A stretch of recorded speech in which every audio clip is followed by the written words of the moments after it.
dernières semaines, il s'est passé des tas de choses. Et je crois que Dieu est en train de parler à son peuple. Et lors de la conférence prophétique, j'ai vraiment vécu quelque chose de fort et je sais qu'il y a eu une percée. Et je ne suis pas la seule à l'avoir senti. Il y a quelque chose qui s'est passé. Mais je ne sais pas pour vous, mais moi j'ai eu l'impression que, comme si c'est venu essayer de refermer. Je crois qu'on est dans un temps de guerre. Et je crois que l'ennemi n'est pas content du tout de ce que le peuple de Dieu est appelé à faire ou à vivre. Et de la promesse qui est sur ce pays, des promesses qui sont sur cette église.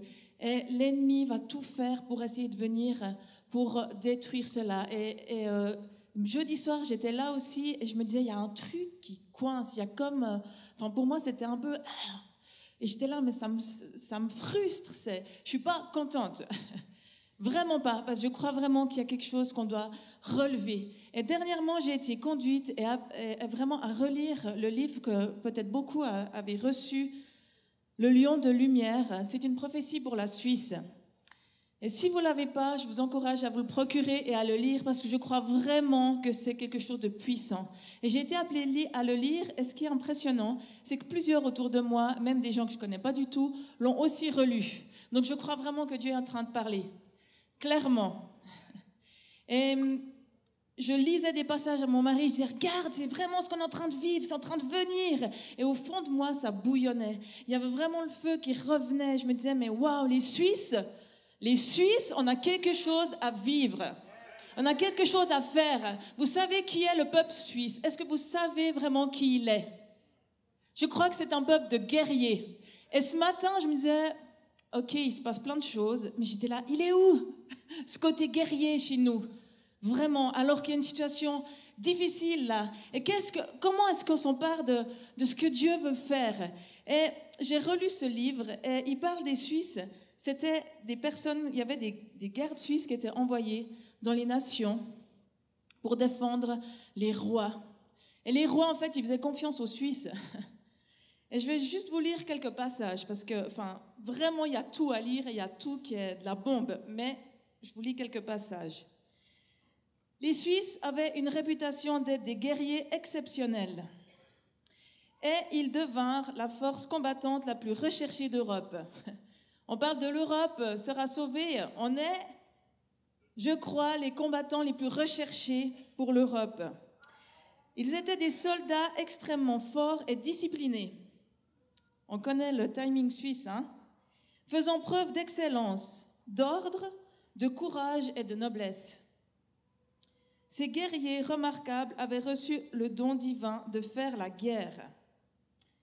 Quelque chose en eux les faisait désirer des rois, inspirait la confiance au point que les rois des autres nations préféraient recruter des gardes suisses pour les protéger eux, leurs familles et leurs biens, plutôt que de faire appel aux soldats de leur propre pays. Je ne sais pas si vous réalisez, mais c'est juste énorme. Énorme ce que Dieu a déposé sur la Suisse.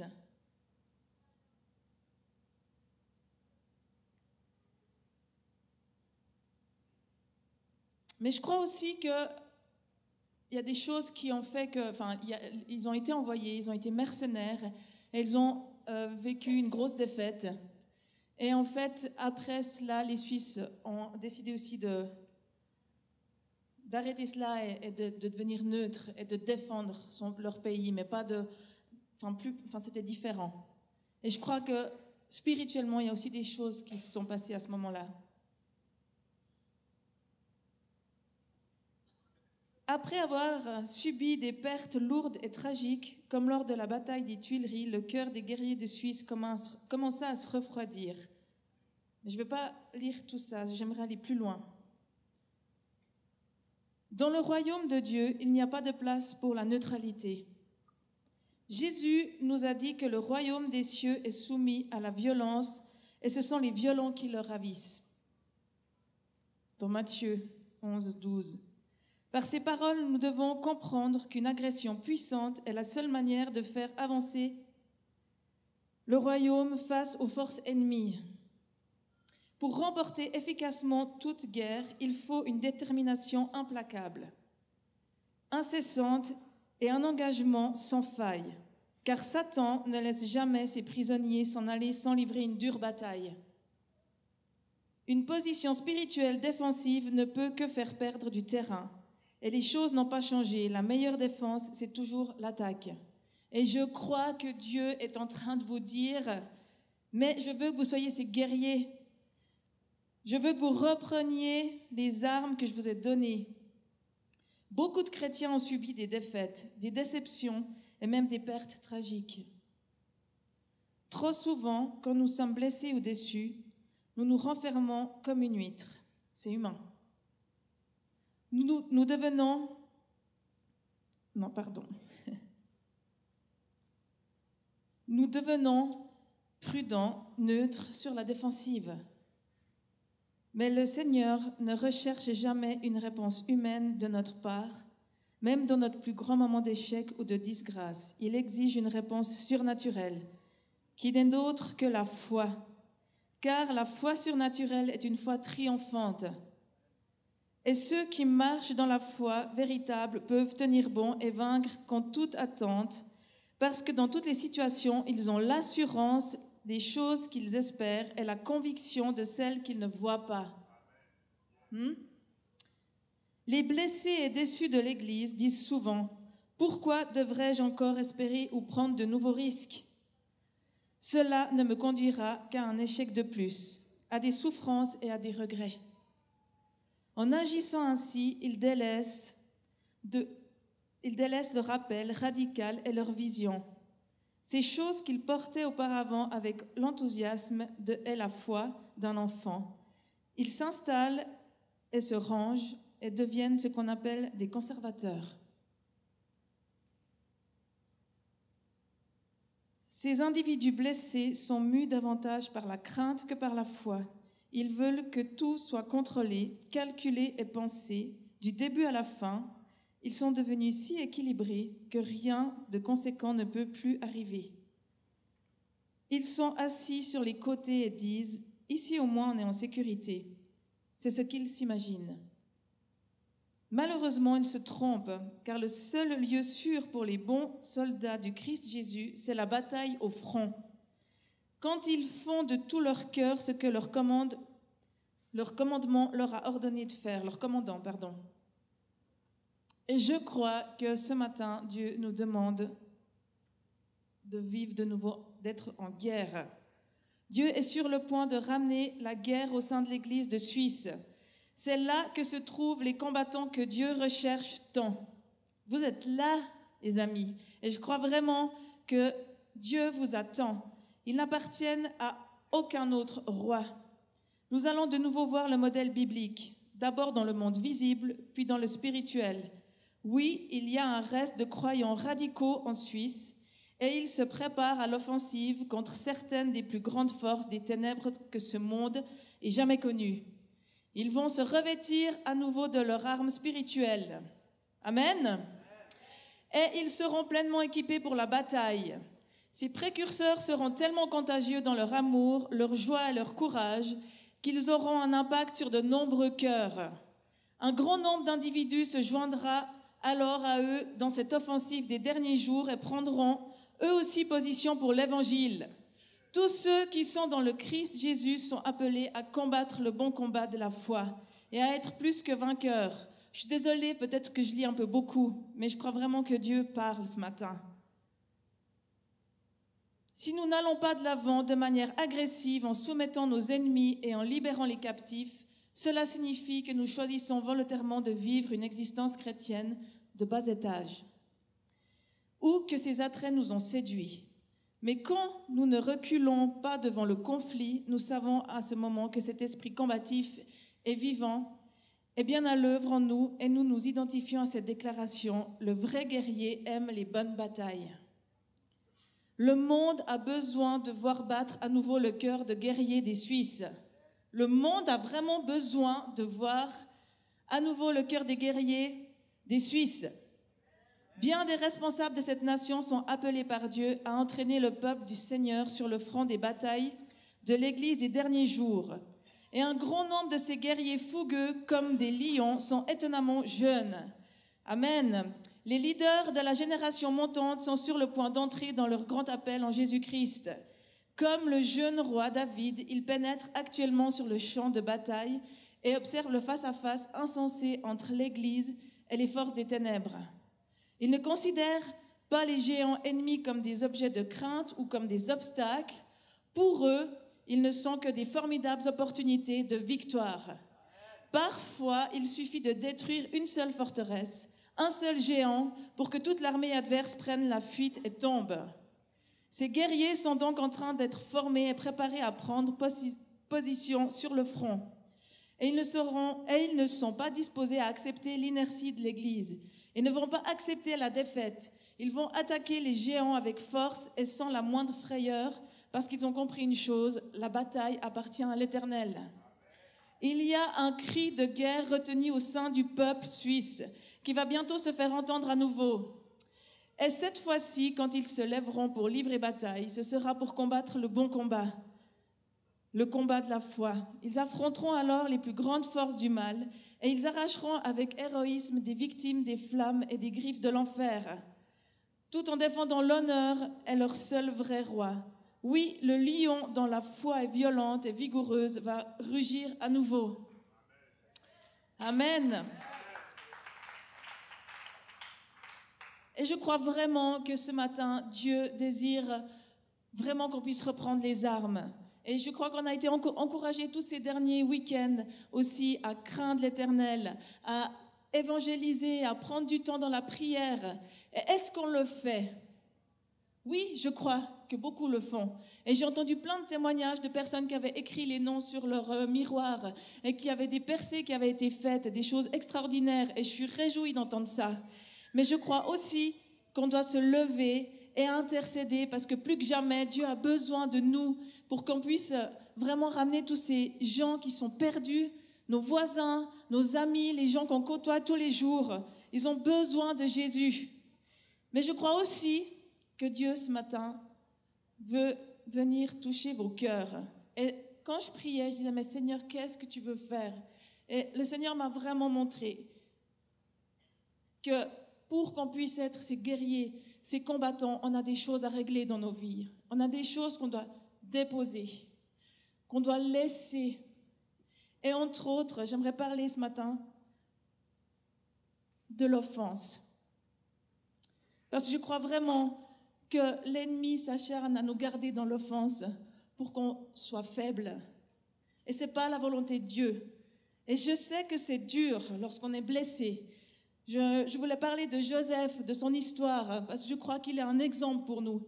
Il a vécu les pires situations. Le gars, il reçoit des rêves extraordinaires. C'est le chouchou de son papa. On lui fait une magnifique... son papa lui confectionne un magnifique manteau de couleur. Et ses 11 frères, ils sont 12, hein, mais il y en a 11 qui sont vraiment jaloux. Mais à part ça... Je peux comprendre, hein. Moi aussi, des fois, je suis jalouse. J'envie aussi certaines personnes, parfois. Je l'ai fait dans ma vie. Mais je crois que Dieu a quelque chose pour chacun de nous. Et après, il fait encore des rêves et puis il va leur raconter. Hein? Ah oui, j'avais... c'était quoi? Les gerbes. Et puis, en fait, elles s'inclinent toutes devant moi. Ça fait assez gonflé comme ça. Et puis, en plus, ça vient rechercher, là, les frangins qui disent, mais... Alors déjà, tu as la plus belle tunique, nous on n'a rien, puis en plus, on va se prosterner devant toi. Mais oui, c'est ça. Hein? Et ils ont monté un complot. Alors qu'une fois, ils venaient les voir, ils l'ont déchiré son vêtement, hein, puis ils l'ont vendu comme esclave. C'est rude, c'est vraiment difficile, c'est pas juste. Et je me mets dans la situation de Joseph, parce que c'est vrai qu'on parle souvent, nous on sait la fin de l'histoire, mais Joseph, dans ce moment-là, qui est au fond de son trou, et puis après qui est vendu comme esclave, il a tout perdu, tout. Il avait un héritage, il avait quelque chose de magnifique, mais il n'y a plus rien. Je ne sais pas comment il a géré. Ah mais Seigneur, tu m'as donné des rêves, ils allaient tous se prosterner devant toi, c'est comme ça qu'ils vont le faire. Enfin, j'imagine bien qu'il devait aussi être blessé. est déçu. Et peut-être qu'il a crié à Dieu, peut-être qu'il s'est dit, mais Dieu, c'est pas juste. Mais il a choisi, je pense qu'il a fait des choix très clairs dans sa vie. Il a choisi de servir, de continuer à servir Dieu. Et il a été un modèle chez Potiphar.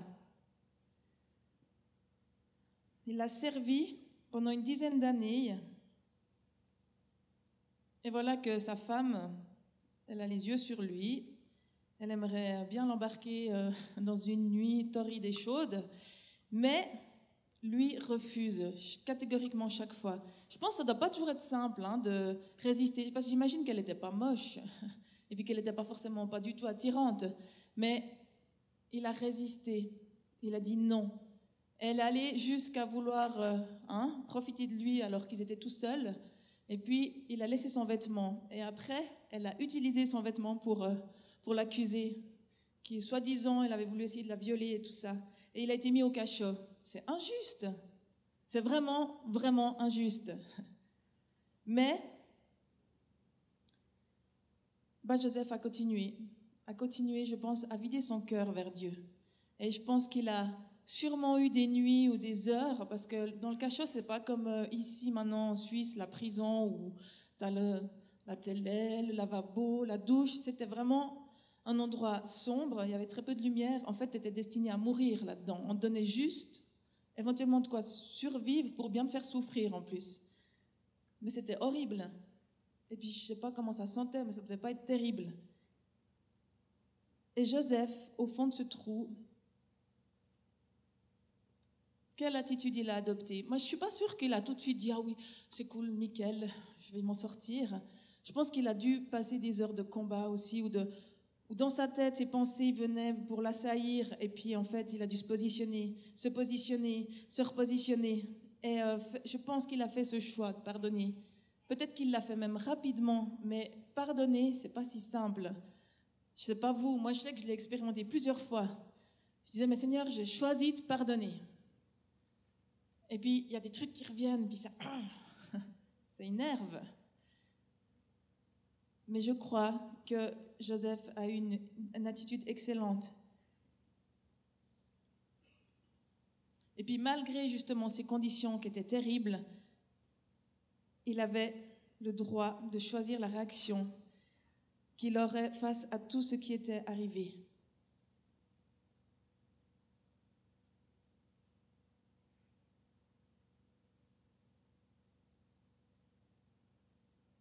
Je ne suis pas certaine que, sur le moment, Joseph pensait que c'était le processus de Dieu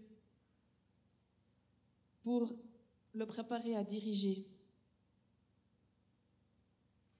Joseph, il apprenait l'obéissance parce qu'il souffrait.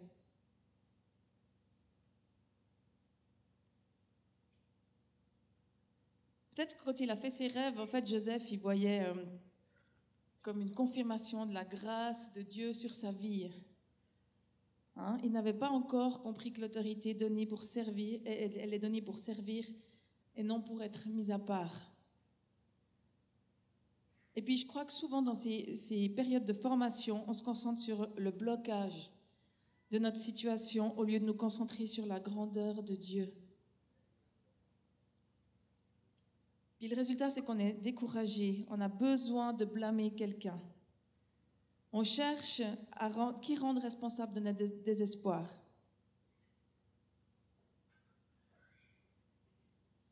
Souvent, on se dit que Dieu, il aurait pu empêcher cela. Et puis du coup, on le blâme, lui. Je pense que Joseph, il a sûrement pensé, un jour ou l'autre, à cela par rapport à ses frères, que c'était de leur faute. Et puis, combien de fois est-ce que ça nous arrive d'entendre ça? De tomber dans le piège de rendre l'autre responsable. S'il n'y avait pas eu ma femme, j'aurais pu rentrer dans le ministère. Et puis s'il n'y avait pas eu mes parents, j'aurais eu une vie normale. Et puis s'ils n'avaient pas divorcé, j'aurais mieux réussi mon mariage. Ou alors, s'il n'y avait pas mon pasteur qui a refoulé ce don en moi, je serais libre et sans entrave. Il m'a empêché de rentrer dans ma destinée. Et si il ne faisait pas payer ses conférences pour venir, hein, eh ben moi je serais bénie parce que je pourrais y venir. Et si on arrêtait de tout changer dans mon église, eh bien je crois qu'on n'avancerait pas, en fait. Personne ne peut nous soustraire à la volonté de Dieu. Personne. C'est lui seul qui tient nos destinées entre ses mains. Et peut-être que parfois tu as l'impression que oui, on t'empêche, mais je crois que c'est vraiment un mensonge. Parce que pendant cet empêchement, peut-être que le Seigneur, il t'appelle à apprendre quelque chose. Comment est-ce qu'on vivrait ce genre d'histoire de nos jours, hein, par rapport à Joseph? Peut-être qu'on aurait des pensées de meurtre, de vengeance à l'égard de nos frères. Et je crois que s'il avait eu cette attitude, eh ben Dieu l'aurait sûrement laissé dans son cachot. Car s'il était sorti avec cette attitude, il aurait tué les chefs de 10 des 12 tribus d'Israël, dont Juda, la lignée dont Christ descendrait. C'est fort, hein? Les patriarches d'Israël sont ceux qui ont traité Joseph avec tant de méchanceté. Joseph a été libéré de l'enfance et le plan de Dieu fut établi dans sa vie et celle de ses frères. C'est puissant. Je pense que toutes ces années aussi dans le cachot, ça a dû le faire réfléchir. Et je suis sûre qu'il a mis du temps pour vivre tout cela, ce processus de pardon. Je ne suis pas sûre que c'est venu tout de suite. Il a fait ce choix, oui, mais je pense qu'il a appris vraiment. Et je crois que tout concourt au bien de ceux qui aiment Dieu. Parfois, on peut se dire, ouais, mais moi, j'ai vécu les pires trucs, vraiment les pires atrocités. Oui, certainement c'est vrai, mais je suis certaine que Dieu vient guérir et restaurer nos blessures. Mais est-ce qu'on est OK de lui déposer cela et de nous aussi faire un pas? Parce que je crois que ce n'est pas juste « Oh Seigneur, guéris-moi, donne-moi, libère-moi ». Toi, tu as un choix à faire. Est-ce que tu décides de pardonner à ceux qui t'ont offensé? J'étais vraiment touchée lors de la conférence quand Carlos a parlé du pardon par rapport à la prière du Notre Père. Il est allé dans l'assemblée et puis il a dit quand nous demandons pardon à Dieu, il nous pardonne combien de temps après? La réponse était tout de suite. Puis après, il va plus loin puis il dit quand toi tu dois pardonner, combien de temps tu le fais après? Hein? Et puis tout le monde disait que je réfléchis, ouais, en fait on n'est pas si rapide que Dieu est avec nous. Et ça m'a vraiment interpellée. Je me suis dit, mais waouh, moi la première, hein, je vous dis vraiment, moi la première. Vous pouvez demander à ceux qui me connaissent bien. Je suis en processus et je dois aussi apprendre. Mais je crois que Dieu veut venir ce matin et il veut vous toucher chacun. Le choix que vous avez à faire, et c'est votre libre choix, c'est de dire, OK Seigneur, mes offenses, ce que cette personne m'a fait, ce qui s'est passé, je choisis de le déposer. C'est pas juste ce qui m'est arrivé, mais je choisis de pardonner. Peut-être je vais juste encore finir par vous raconter ce qui s'est passé. Il y a à peu près une année en arrière, j'ai vraiment vécu un temps hyper dur, où j'ai été confrontée, et je savais que Dieu était en train de me parler sur des points dans ma vie que je devais mettre à la lumière ou régler. J'avais pas honte de ça. Enfin oui, de côté tu dis mince quoi, il y a encore tout ça à régler dans ma vie.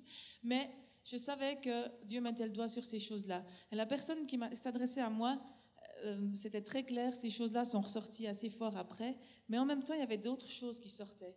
Et ça a été hyper dur. J'ai jamais vécu ça en direct, en face, où quelqu'un te parle et te dit des choses, et je pleurais, j'arrivais pas, c'était tellement fort et dur, hein, c'était dur, les paroles étaient assez dures, et c'était difficile, et j'étais là, mais Seigneur, au secours, quoi, non, j'arrête, je laisse tomber. Et pendant plusieurs mois, Enfin, le choix que j'ai fait assez rapidement, c'est de dire, Seigneur, je pardonne, je ne veux pas me laisser atteindre par l'offense, justement. Mais bien sûr que ça venait, c'était difficile, des moments quand j'y repensais, j'en ai parlé un peu, et vraiment, et on a parlé avec Nicolas, on a pu déposer cela aussi, et assez vite, ce que je voyais, c'était que Dieu mettait le doigt sur certaines choses, mais en même temps, il y avait des autres choses qui avaient été dites, plutôt d'une manière dans le sens... Peut-être il y avait une frustration chez l'autre personne. Elle avait parlé à peu près à partir de ça. Pas à partir de ce que Dieu disait vraiment, mais de ce que... Et en fait, c'était dur. Et pendant plusieurs mois, ça m'a perturbée. Après, j'étais là, Seigneur, mais est-ce que je comprends rien? Est-ce que mon discernement, il est tordu? Parce que j'ai essayé d'en parler avec cette personne, puis non. Enfin, du coup, j'étais là, mais j'ai toujours fait ce choix de pardonner. Et je l'ai recroisé il n'y a pas si longtemps. Et vraiment, je sentais que mon cœur était libre, vraiment libre. Et vraiment, je l'aime de tout cœur. Et je sais aussi tout ce qu'elle m'a apporté de génial dans ma vie, cette personne. Mais, enfin voilà. Et c'est arrivé, c'est venu me rechercher. Je l'ai croisé et il s'est passé quelque chose et ça m'a... C'est revenu me chercher, le rejet ou les choses où l'ennemi vient de dire « Ah bah tu vois, de toute façon, tu vaux rien et tout. » Et assez vite, j'ai dit, Seigneur, non, je ne me laisse pas emporter. Et on est allé manger quelque part avec mon mari et il sentait que j'étais pas... Enfin, j'avais déposé, ça allait mieux, mais il est revenu, il me dit, qu'est-ce qui se passe? Puis là, en fait, des fois, ça énerve. Et puis là, en fait, c'est remonté et tout. J'étais là, non, Seigneur, je veux pas. Et puis lui, il m'a quand même mis un peu les points sur les i, on va dire. Sur le moment, j'étais là, il faut que tu te taises, Nicolas, parce que tu dis encore un truc. Je vais m'énerver. Et parce que j'avais besoin de digérer. J'avais vraiment besoin de faire le processus. Et puis, je savais que Nicolas, ce qu'il pointait, c'était juste. Et j'ai vraiment été vers Dieu. Je dis, Seigneur, non, je dépose et je choisis de me positionner en toi. Est-ce que toi, tu dis de moi? Et je ne veux pas rentrer dans ce rejet qui revient, qui essaie toujours de revenir. Et ça a été assez rapide. J'étais contente de moi quand même, parce que c'était beaucoup plus rapide que les années au passé. Et à midi, on a pu discuter, puis après, j'ai pu dire les choses. Dire, tu sais, moi, voilà, je suis ceci ou cela. Par exemple, je suis assez temps de qualité, j'aime bien passer du temps avec les gens. Et puis, ben voilà pourquoi c'est venu me chercher, parce que justement, j'ai pas pu passer du temps. Bien. Enfin voilà, il y a eu différentes choses, mais c'était très clair, j'ai pu les exprimer dans la paix et dans le calme. Et en fait, j'étais contente, parce que je me suis dit, mais là, j'ai grandi. Même si ça vient nous chercher, même si les blessures, les choses viennent nous chercher, parce que je crois que c'est toute notre vie, qu'il y aura forcément un frère, un mari, une femme, un frère de l'église, quelqu'un qui vient. Et souvent, en fait, ces blessures, c'est souvent des gens qu'on aime. Parce que les gens au loin qui nous disent des choses pas justes et tout ça, oui, ça peut nous atteindre. Parce que je ne dis pas que ça fait jamais rien. Mais ceux qui nous font le plus mal, souvent, c'est les gens qui sont juste à côté de nous. Et ce matin, j'aimerais vraiment vous encourager à aller devant Dieu et dire, Seigneur, ok, moi j'en suis où avec toi? Qu'est-ce que je dois laisser qui me fait souffrir, qui a été difficile, qui a été pas juste? Parce que je crois que Dieu, il prend soin de ça. Il sait que ça a été difficile pour toi. C'est pas qu'il s'en fiche. Mais par le processus du pardon, eh ben, tu peux grandir. Et je crois que le peuple de Dieu doit être prompt à pardonner. On doit être des modèles pour cette génération qui se perd. Si nous, on n'arrive pas à nous pardonner les uns les autres, si on n'arrive pas à nous aimer malgré le fait que parfois c'est difficile, parce que non, je ne fonctionne pas comme lui, et puis je sais que j'en blesse. Et d'ailleurs, je vous demande pardon si j'ai blessé quelqu'un parmi vous. Ce n'est pas mon intention, mais des fois, on le fait, pas toujours en réfléchissant. Des fois, oui. Des fois, il y a vraiment de la méchanceté, je crois. Mais parfois, c'est pas forcément qu'on veut blesser, mais je crois qu'on doit être un peuple prêt pour la guerre. Et si on veut être prêt pour la guerre, il faut qu'on soit guéri. Il faut pas qu'on soit blessé. Un soldat qui est blessé, ben, je pense qu'il perd une grosse partie de la victoire qu'il peut avoir. Et si on est blessé, eh ben, je crois que c'est difficile. Donc, si tu es blessé, moi je t'invite à aller à l'infirmerie, aller vers Dieu, à déposer ta blessure, à demander qu'il en prenne soin, qu'il s'occupe de la nettoyer. Et il faut accepter le processus. Il est parfois douloureux, mais je crois que ça en vaut vraiment la peine. tellement. Et je crois que le peuple de Dieu va être reconnu pour ces choses-là. Je sais que ce n'est pas tout facile, et puis je suis sûre que peut-être ça travaille au fond de vous. Et je prie que ça travaille d'ailleurs. Que le Seigneur vienne vous parler cette semaine, vienne vous parler dans ces jours et dire « Ok, oui, là, Seigneur, j'ai quelque chose à lâcher. » Je sais que des fois, il y a des gens qui sont très contents et on est encouragés et on voit tellement de belles choses. Il y a des choses magnifiques qui se passent. Puis il y a aussi des gens qui ne sont pas toujours contents, puis qui rouspètent et puis qui disent quelque chose. Et moi aussi, des fois, la première, je le fais. Mais est-ce qu'on veut être ce peuple qui se soutient les uns les autres, comme on avait vu cette image des séquoias, et on se soutient les uns les autres et on s'aime et on se pardonne? Ou est-ce qu'on veut continuer à se faire la guerre entre nous, parce que là, on est une armée assez... on ne fait pas peur à l'ennemi. Donc ce matin, est-ce que tu as quelque chose à régler dans ta vie? Est-ce que tu as un pardon à libérer? Je vais prier pour vous. Je ne veux pas forcément faire un appel et vous demander de vous lever, parce que je crois que c'est personnel. Mais je crois que le Seigneur veut parler à vos cœurs. Et je sais qu'on le vit tous. Il n'y en a aucun qui passe à côté de ces choses-là. Aucun, je ne crois pas. Ou alors vraiment, tu as un problème autre à régler dans ta vie. Mais je crois que Dieu désire venir toucher les blessures les plus profondes dans vos vies. Seigneur Jésus, je te remercie pour ton peuple. Je te remercie pour le peuple suisse que tu as choisi de lever, et je crois qu'il va se lever.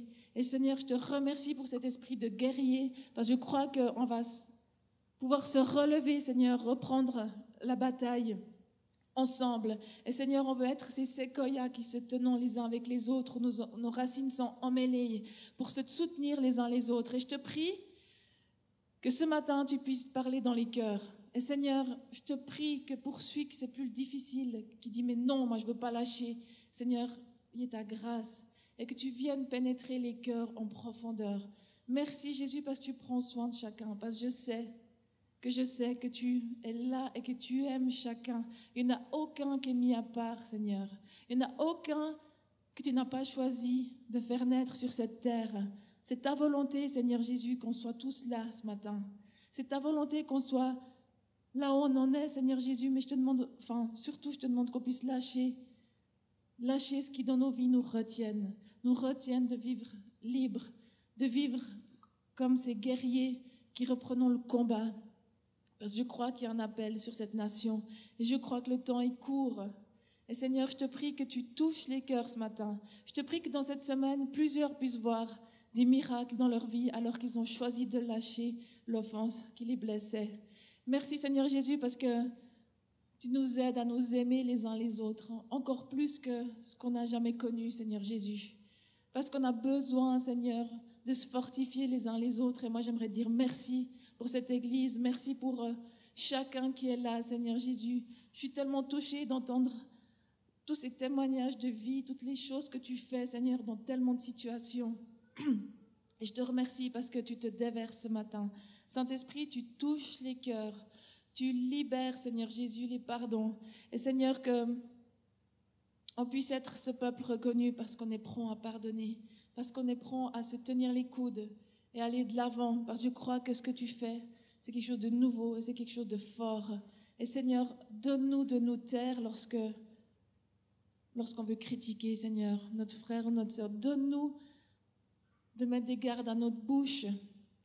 Et moi, la première, Seigneur Jésus, aide-moi à être constructive, aide-moi à aimer les gens toujours plus.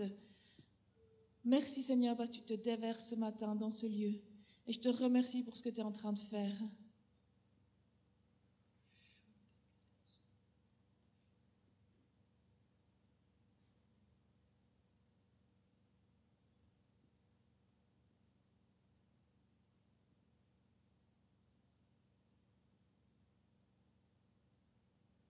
Je crois vraiment ce qu'il veut vous dire, c'est ta situation, elle n'est pas trop grande, elle n'est pas trop pour moi.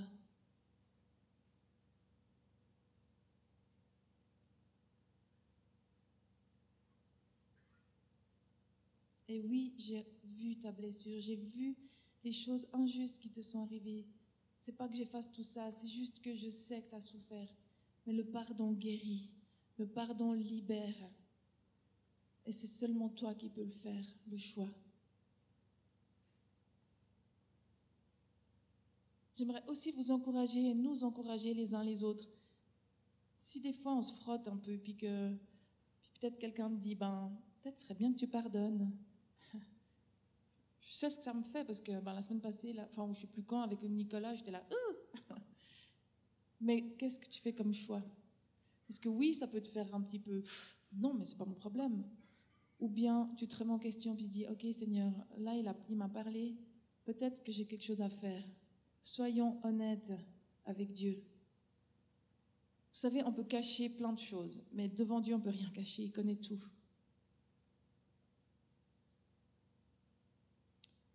Et Seigneur, je te remercie parce que tu libères cela sur ton peuple. Et je crois vraiment que on va rentrer dans ces choses nouvelles que tu as prévues, Seigneur Jésus. On veut faire ces percées, Seigneur. On va avoir ces victoires, Seigneur Jésus. Parce que tu l'as promis, Seigneur, sur cette région. Et Seigneur, sur cette famille aussi, on va appeler ta grâce, Seigneur Jésus. On va appeler ta restauration, ta guérison, Seigneur. Pour les parents, aussi pour cette jeune, Seigneur, pour Magali. Merci parce que, Seigneur, tu es Dieu. Et on veut t'honorer, on veut te dire merci parce que toi, le premier, tu as pardonné. Toi, le premier, tu avais vécu, tu étais parfait, il n'y avait rien qu'on pouvait te reprocher. Et tu as souffert, tu as porté toutes nos souffrances, tu as été à la croix jusque pour nous. Et Seigneur, on aimerait tellement te suivre. Et Seigneur, on veut être ce peuple qui pardonne, ce peuple qui est libéré de l'offense. Et pardon, Seigneur, si en tant que responsable, Seigneur, j'ai commis des erreurs, si j'ai blessé, Seigneur, je demande pardon, Seigneur, des fois pour mon attitude.